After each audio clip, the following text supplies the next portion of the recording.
ഈ ഒരു ഏരിയ എത്തുമ്പോഴാണ് എൻ്റെ കല്യാണങ്ങളൊക്കെ മുടങ്ങുന്നത്. നാട്ടിൽ ഞാൻ ഇത്രയും ഡീസൻ്റ് ആയിട്ടും എൻ്റെ കല്യാണം എങ്ങനെ മുടങ്ങണമെന്നുള്ള കാര്യം എനിക്ക് ഇന്നറിയണം.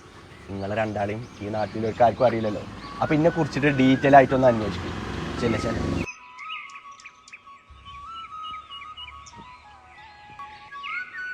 ഇയാളോട് ചോദിച്ചോക്കാ. ഈ മങ്ങാട്ടുപറമ്പിലെ ഫാറൂഖിനെ അന്വേഷിക്കാൻ വേണ്ടി ആളെങ്ങനെയുണ്ട്? നിങ്ങൾ എവിടുന്നാ? എന്താ കാര്യം? ഞങ്ങൾ കുറച്ച് ദൂരത്തുനിന്നാണേ, ഒരു കല്യാണ അന്വേഷണത്തിന് വന്നതാണ്. നാട്ടിൽ ഞങ്ങൾ അവനെ കുറിച്ച് അന്വേഷിച്ചു. ഇപ്പൊ നല്ല അഭിപ്രായമാണ്. ഇവിടെയും കൂടി ഒന്ന് അന്വേഷിക്കാൻ വേണ്ടി ഇങ്ങനെ പോകുന്നതാണ്. ഓനെ കുറിച്ച് നാട്ടുകാർക്കൊന്നും അറിയില്ല. നാട്ടുകാർക്ക് നല്ല അഭിപ്രായം തന്നെയാണ്. എന്നിട്ട് ഞാൻ വേറെ രണ്ടാൾക്കാരെ അന്വേഷിച്ചു.